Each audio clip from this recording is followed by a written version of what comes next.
Hello welcome back. എല്ലാവരും സുഖമായിരിക്കുന്നല്ലോ. ഞാനിതോടെ സുഖമായിരിക്കുന്നു. ഇന്നത്തെ വീഡിയോ ഒരു സ്പെഷ്യൽ വീഡിയോ ആണ്. പെരുന്നാളിന് നമ്മൾ ഉണ്ടാക്കിയിട്ടുള്ള പുഡിങ്ങിൻ്റെ റെസിപ്പി ഞാൻ ചെയ്യാമെന്ന് പറഞ്ഞിട്ടുണ്ടായിരുന്നു. അപ്പോൾ ആ ഒരു വീഡിയോ ആയിട്ടാണ് വന്നിട്ടുള്ളത്. അപ്പോൾ വീഡിയോ എല്ലാവരും മുഴുവനായിട്ട് തന്നെ കാണാനായിട്ട് ശ്രദ്ധിക്കുക. അപ്പോൾ ഇവിടെ എടുത്തിട്ടുള്ളത് മിൽക്കി മിസ്റ്റ് ബിസ്ക്കറ്റാണ്. പിന്നെ അതേപോലെ തന്നെ കുറച്ച് ബദാം ഒന്ന് കട്ടാക്കി എടുക്കുന്നുണ്ട്. പിന്നെ ഒരു ടേബിൾ സ്പൂൺ കോൺഫ്ലോർ എടുത്തിട്ട് കുറച്ച് പാലായിട്ടൊന്ന് എന്ത് ചെയ്യണം, പാൽ കൊണ്ടൊന്ന് മിക്സാക്കി എടുക്കണം. ഒന്ന് ജസ്റ്റ് മാറ്റി വെക്കാം. ഇനിയിപ്പോൾ ഞാനിവിടെ എടുത്തിട്ടുള്ളത് 1/2 കപ്പ് പാലാണ്. അത് ജസ്റ്റ് ഒന്ന് ചൂടാക്കി എടുക്കുക. അതിലോട്ട് നേരത്തെ മാറ്റി വെച്ചുള്ള ആ ഒരു മിക്സ് ഒന്ന് ആഡ് ചെയ്ത് കൊടുക്കുക. എന്നിട്ട് ഇങ്ങനെ തുടർച്ചയായിട്ട് മിക്സാക്കി കൊണ്ടേയിരിക്കണം, ഇല്ലെങ്കിൽ അടി കട്ടി പിടിക്കാനായിട്ട് ചാൻസ് ഉണ്ട്. ഇനി മധുരത്തിന് ആവശ്യമായിട്ടുള്ള മിൽക്ക് മെയ്ഡ് പഞ്ചസാരയാണ് ചേർത്ത് കൊടുക്കുന്നത്. അപ്പോൾ ഞാനിവിടെ മിൽക്ക് മെയ്ഡ് മാത്രമാണ് എടുത്തിട്ടുള്ളത്. നല്ല രീതിക്ക് തന്നെ ചേർത്ത് കൊടുത്തിട്ടുണ്ട്.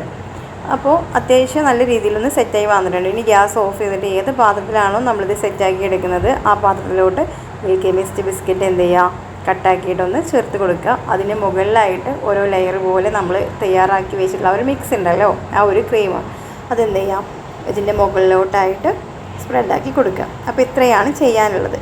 ഞാനിത് പറഞ്ഞല്ലോ, 2 പാത്രത്തിലാണ് സെറ്റാക്കി എടുത്തിട്ടുള്ളത്. അപ്പോൾ അതൊക്കെ നമ്മുടെ ഐഡിയക്ക് അനുസരിച്ചിട്ട് ലെയറായിട്ട് അങ്ങനെ ചെയ്തെടുക്കാവുന്നതാണ്. പിന്നെ ഇതിൽ നല്ല ടേസ്റ്റായിട്ട് എനിക്ക് തോന്നിയിട്ടുള്ള കാര്യം എന്ന് പറഞ്ഞാൽ നട്ട്സ് കൂടെ അതിൻ്റെ മുകളിലോട്ട് ഇടയിലായിട്ട് ചേർത്ത് കൊടുക്കുകയാണെങ്കിൽ നല്ലൊരു ടേസ്റ്റ് ആയിരിക്കും. അത് കഴിക്കാനായിട്ട് കിട്ടുമ്പോൾ നല്ലൊരു ടേസ്റ്റ് ആയിരിക്കും. പിന്നെ വീട്ടിൽ ഗസ്റ്റ് വരികയാണെങ്കിലും കുട്ടികൾക്കൊക്കെ ഇഷ്ടപ്പെടുന്ന ഒരു അടിപൊളി പുഡിങ്ങാണിത്. ഇനിയിപ്പോൾ ഇതിൻ്റെ മുകളിലോട്ടായിട്ട് ഞാൻ കുറച്ച് മിൽക്ക് മെയ്ഡ് കൂടെ ജസ്റ്റ് ഒന്ന് സ്പ്രെഡാക്കി കൊടുക്കുകയാണ്. ഞാൻ വീഡിയോയിലൊരു ഭംഗിക്കും പിന്നെ ഒരു ടേസ്റ്റിനും കൂടിയാണ് ചെയ്തിട്ടുള്ളത്. അപ്പോൾ ഇതുകൂടെ ചെയ്തെടുക്കുകയാണെങ്കിൽ നല്ല ടേസ്റ്റ് ആയിരിക്കും. ഇനിയിപ്പോൾ കുറച്ച് മുകളിലോട്ടായിട്ട് നേരത്തെ പറഞ്ഞല്ലോ നട്ട്സ് ചേർക്കുന്നുണ്ട്, ബദാം കട്ടാക്കിയത് കൂടെ ആഡ് ചെയ്ത് കൊടുക്കുന്നുണ്ട്. ഇനി ഇതൊന്ന് ഫ്രിഡ്ജിലൊന്ന് വെച്ച് ഒന്ന് സെറ്റ് ആയതിന് ശേഷം ഞാനിതിൻ്റെ മുകളിലോട്ടായിട്ട് കുറച്ച് റോസിൻ്റെ ഫ്ലവേഴ്സാണ് ചേർത്ത് കൊടുക്കുന്നത്. ഫ്രഷ് ഫ്ലവേഴ്സാണ്. അപ്പോൾ നിങ്ങൾക്ക് ഡ്രൈ ഫ്ലവർ കിട്ടുന്നുണ്ടെങ്കിൽ അങ്ങനെയും ചേർത്ത് കൊടുക്കാവുന്നതാണ്. അപ്പോൾ നല്ല ടേസ്റ്റി ആയിട്ടുള്ള പുഡിങ്ങാണ്. ഫ്രിഡ്ജിൽ വെച്ചിട്ട് സെറ്റാക്കിയിട്ട് നമുക്ക് സെർവ് ചെയ്യാവുന്നതാണ്.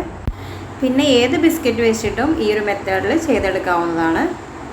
വീട്ടിൽ ഗസ്റ്റ് വരുമ്പോഴും പിന്നെ അതേപോലെ തന്നെ കുട്ടികൾക്ക് ഇടയ്ക്കൊക്കെ തയ്യാറാക്കി കൊടുക്കാൻ പറ്റിയൊരു അടിപൊളി പുഡിംഗ് റെസിപ്പിയാണിത്. അപ്പോൾ എല്ലാവരും ഒന്ന് ട്രൈ ചെയ്ത് നോക്കുക. അപ്പോൾ വീഡിയോ ഇഷ്ടമായിട്ടുണ്ടെങ്കിൽ ചാനൽ സബ്സ്ക്രൈബ് ചെയ്യാൻ മറക്കല്ലേ. ലൈക്ക് ചെയ്യുക, ഷെയർ ചെയ്യുക, നിങ്ങളുടെ കമൻറ്റ്സ് കൂടെ അറിയിക്കുക. ഇൻഷാ അല്ലാഹ് ഇനി മറ്റൊരു വീഡിയോ ആയിട്ട് കാണാം. Thank you for watching.